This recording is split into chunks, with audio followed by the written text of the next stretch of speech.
Жил ирэх тусам охид эмэгтэйчүүд бэлгийн хүчирхийлэлд өртөх тохиолдол нэмэгцээр байна. Тухайлбал Орхон аймгийн хэмжээнд энэ орны эхний 5 сарын байдлаар 6 хүн бэлгийн хүчирхийлэлд өртсөний 3 нь бага насны охин, 2 нь архины хамааралтай иргэн байжээ. Бэлгийн хүчирхийлэл үлдэж байгаа хүмүүсийн дийлэнхийг тухайн хохирогчийн хамаарал бүхий хүмүүс эзэлж байна. Өөрөөр хэлбэл бэлгийн хүчирхийлэлд өртсөн хохирогчийн аав, ах, хүргэн зэрэг нь үлддэг байна. Мөн Орхон аймгийн хэмжээнд он гарсаар 880 төрөлд бүртгэгдсэний 39 нь бага насны охидууд буюу 18 хүртэлх насны охидуудад төрсэн байна. Энэ нь нийт төрөлтийн 4.4%-ийг эзэлж байгаа юм. Улсын хэмжээнд 18 хүртэлх насны охидын төрөлт дунджаар 5 орчим хувьтай байдаг байна.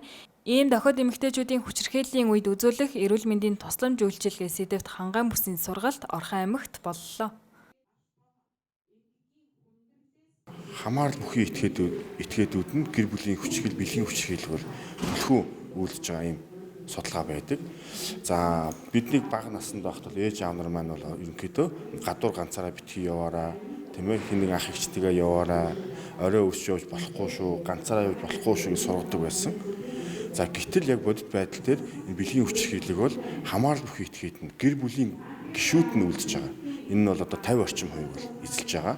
Харин гадны орчин, тийм ээ, үйлдэж байгаа нь бол 17% бол эзэлж байгаа. Хамаагүй 3 дахин бага бод. Тэгэхээр бол энэ одоо хамаарал бүхий этгээд нь бол төрсөн ах нь байна, хүргэн ах нь байна, хойд эцэг нь байна. Төрсөн одоо сүүлийн үед бол төрсөн эцэг нь хүртэл одоо төрсөн охиноо бас хүчирхийлэх ийм тохиолдол одоо бүртгэж эхэлж шүү дээ. За Орхон аймгийн үед бол он гарснаас хойш бол одоо бэлгийн хүчирхийлэл бол 6 үлдэгдсэн байна. За энд бол энэ 6-гийн 3 нь бол бага насны хүүхэд өртсөн байна. За дээрэс нь 2 нь болохоор согтуу одоо байнгын архины хамааралтай ийм иргэд бас үлдсэн байгаа. Ийм статистик бол мэдээ байна. За тэгээд энэ сургалт маань одоо яг цаг үеэ олсон. За бэлгийн хүчирхийлэлд өртсөн охид эмэгтэйчүүдэд хэрхэн тусламж үйлчилгээ үзүүлэх үү? За түүнийг хэрхэн мэдээлэх үү? Энэ бол зөвхөн эрүүл мэндийн байгууллагын хийх ажлууд биш байдаг. За эрүүл мэндийн салбар бол мэдээж энийг илрүүлээд онцлоод тэгээд цаашнаас мэдээлэх шаардлагатай байдаг. Тэгээд энэ бол одоо нийгмийн халамжийн байгууллагууд байна, цагдаа, боловсрол, эрүүл мэнд, за хууль эрх зүй гэдэг, тийм ээ, бүхэл олон талт салбарын хамтын ажиллагааны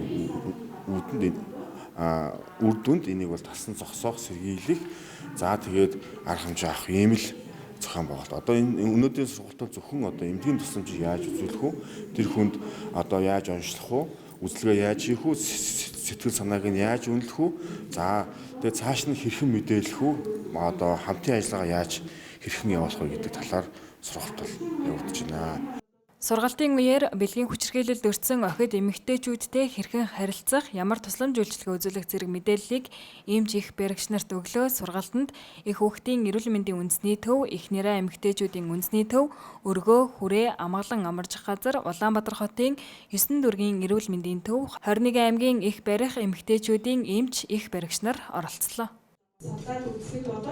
За ер нь бол хүчирхийлэл бол маш олон төрөлтэй байдаг те. Энэ дотроос хамгийн их анхаарал татж байгаа нь бол одоо бэлгийн хүчирхийлэлд одоо өсвөр насны болон ер нь бүхэл насны эмэгтэйчүүдэд бол бэлгийн хүчирхийлэлд өртсөн эмэгтэйчүүдэд ямар тусламжийг үзүүлэх вэ гэдэг дээр гол анхаарч байна. За энэ бэлгийн хүчирхийлэлд өртсөн насны хувьд бол бас янз бүрээр л байна. За мэдээж бага насны хүүхдүүд ч байна. За ахмад насны эмэгтэйчүүд байна. Жинхэнэ өсвөр юу лээ нөхөрчхөн насны бүх эмэгтэйчүүд бол хамрагдаж байна. За тэгээд энэ өөрөө бэлгийн хүчирхийлэл маань өөрөө сэтгэл зүйн маш их ноцтой хүндрэлийг авчирдаг. Дээр нь улбаалсан хор уршиг ихтэй байгаа учраас энд нь чиглэсэн, тийм ээ, эдгээр одоо хямралыг ноцтой сэтгэл зүйн ноцтой хямралыг бууруулах, бие махбодод учирсан гэмтлийг ба тий зөв эмчлэх. За дараа нь бол хор уршгийг бууруулах, за сэтгэл зүйн тэр хойштой ч гэсэн сэтгэл зүй болон эрүүл мэндийн нэг нөхөн сэргийн хэмжлэгийн дээр юун дээр анхаарах вэ гэдэг дээр голон чиглэж энэ олон улсын өдөрдмжийг баримтаалж бид нар бол гарын авлага боловсруулсан байгаа. Тэгээ за энэ гарын авлагынхаа хэрхэн хэрэглэж эмч мэрэгчлэтнүүдэд хүргэх талаарх сургалтыг бол бүх аймгийн эмч нарыг хамруулсан. За мөн Улаанбаатар хотод 5 амарчих газар дүүргийн эрүүл мэндийн төвийн бүх эмэгтэйчүүдийг хамруулсан ийм сургалтыг бол зохион байгуулж байгаамаа.